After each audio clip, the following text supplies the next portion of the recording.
विद्रोह को पैदा करती है ये सरजमीन। हम लोग अपनी जान तो दे देते हैं, लेकिन टुकड़ा भी नहीं छोड़ते जमीन का। अर्तुगरुल गाजी उस्मानिया सल्तनत ऑटोमन एम्पायर के संस्थापक उस्मान गाजी के पिता थे और कई कबीले के सरदार सुलेमान शाह के बेटे थे। इनका जन्म 1191 ईस्वी में हुआ था।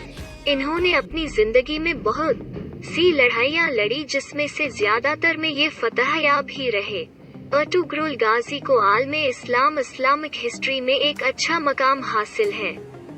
अपने पिता की मृत्यु के बाद वो अनातोलिया की सीमा में प्रवेश कर गए, जहां इनका मुकाबला सल्तनत ऑफ रोम बाइजेंटाइन एम्पायर से हुआ। इस मुकाबले में इनको सोजत शहर पर फतह हासिल हुई। उस समय तुर्कों के यहाँ गाजा जिहाद करने की रिवायत थी। गाजा करने वाले को गाजी कहा जाता था, इसलिए अर्तुगरुल को भी गाजी का लक़ब प्राप्त हुआ। इनका जीवन बहुत ही संघर्षों भरा रहा है। अर्तुगरुल गाजी की मेहनत के कारण ही इनके बेटे उस्मान के द्वारा इनकी वफात के बाद सल्तनते उस्मानिया ऑटोमन की बुनियाद रखी जा सकी, जो आगे चलकर दुनिया की सबसे मजबूत सल्तनतों में गिनी गई। अर्तुगरुल गाजी की शादी सेल्जुक सल्तनत की शहजादी हलीमा सुल्तान से हुई थी।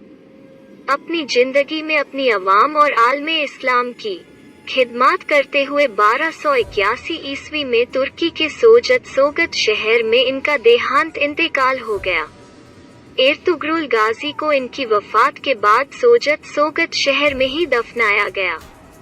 कहा जाता है कि उस्मान ने सोगत में अर्तुगरुल गाजी के नाम पर एक मकबरे और मस्जिद का निर्माण करवाया था, लेकिन इसके कई बार पुनर्निर्माण के कारण यह बताना मुश्किल है कि इसको पहली बार कब बनाया गया। वर्तमान मकबरा 19वीं शताब्दी के अंत में सुल्तान अब्दुल हमीद द्वितीय 1842-1918 द्वारा बनाया गया था।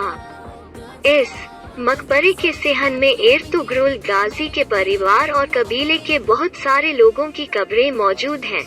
बंजारों की तरह इधर उधर भटकने वाले काई कबीले के लिए ये एक बहुत मुश्किल और संघर्षों भरा समय था, क्योंकि उनके दुश्मन चारों तरफ फैले हुए थे।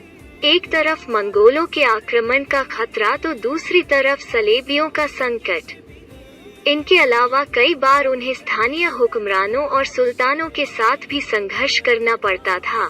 11वीं शताब्दी से 13वीं शताब्दी का वो समय बहुत ही संघर्षों भरा और भयानक धर्म युद्ध से ग्रसित रहा है।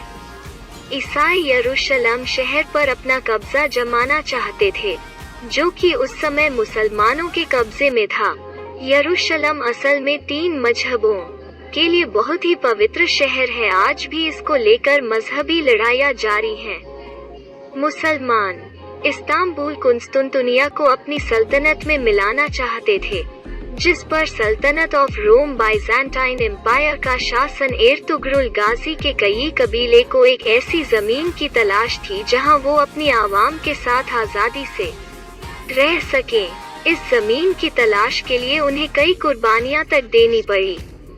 इस संघर्षों भरे समय में इनके कुछ खास इनका साथ छोड़कर चले जाते हैं, तो कुछ गैर इनका पुरजोर साथ भी देते हैं।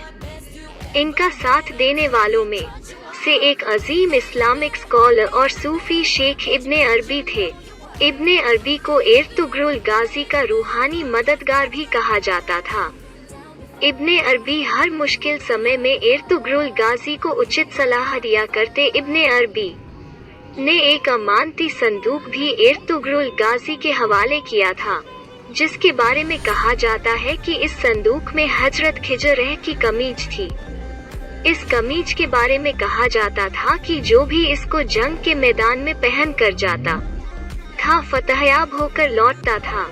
1299 में सल्तनते उस्मानिया ओटोमन एम्पायर स्थापित होने के बाद यह सल्तनत दुनिया के सबसे शक्तिशाली सल्तनतों में गिनी गई।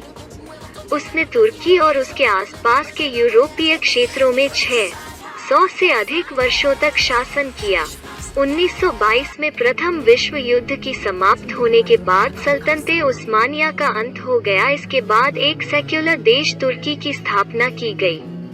लेकिन इन 6 सदियों में वो इतिहास के सबसे मजबूत और विस्तारवादी सल्तनतों में से एक के रूप में देखी गई। सल्तनते उस्मानिया के समय में इसके अलावा दुनिया में दूसरी इतनी बड़ी कोई सल्तनत नहीं थी। इसी कारण इसको उस समय का सुपर पावर कहा जाता था। 13वीं शताब्दी पर आधारित एक टीवी शो है जिसमें सल्तनते उस्मानिया ऑटोमन एम्पायर के पहले की कहानी और एर्तुग्रुल गाजी संघर्षों को दिखाया गया है। इस शो को तुर्की का गेम ऑफ थ्रोन्स से भी कहा जाता है। इस शो को तुर्की के राष्ट्रपति ने उस्मानी सल्तनत की तारीखियों को दुनिया के सामने लाने के मकसद से तैयार कराया था। इस शो में वो सारी चीजें मौजूद हैं जो एक अच्छे वेब सीरीज में होनी चाहिए, जैसे कि बड़े बड़े शानदार महल, बेहतरीन वादियां, बेहतरीन शाही कपड़े और तलवारों की शानदार खनखनाहट, रोमांच और मोहब्बत भरी प्यारी सी स्टोरी। इसके अलावा इस शो की म्यूजिक भी उतनी ही जोश भर देने वाली है। इसे लोगों द्वारा बहुत पसंद किया गया है और देखते ही देखते यह शो तुर्की और मध्य पूर्व एशिया में सबका चहेता शो बन गया और इसने कई रिकॉर्ड तोड़ डाले। एर्तुग्रुल शो के भीतर एक बहुत ही शानदार कहानी है। मूल रूप से तुर्की में यह सीरियल डरिलिस एर्तुग्रुल 5 सीजन्स के तहत 2014 में प्रसारित किया गया था, लेकिन 2019 में नेटफ्लिक्स और 2020 में यूट्यूब पर आ जाने के बाद से इसकी लोकप्रियता में बहुत इजाफा हुआ है। पाकिस्तान के प्रधानमंत्री द्वारा इसकी उर्दू डबिंग करवाकर जब इसे पीटीवी के माध्यम से उनके बेहतरीन अभिनय के कारण दुनिया भर में इनकी बहुत प्रशंसा हुई और पूर्वी एशिया में इसके रिलीज होने के बाद तो इनकी फैन फॉलोइंग तो बढ़ती ही चली गई।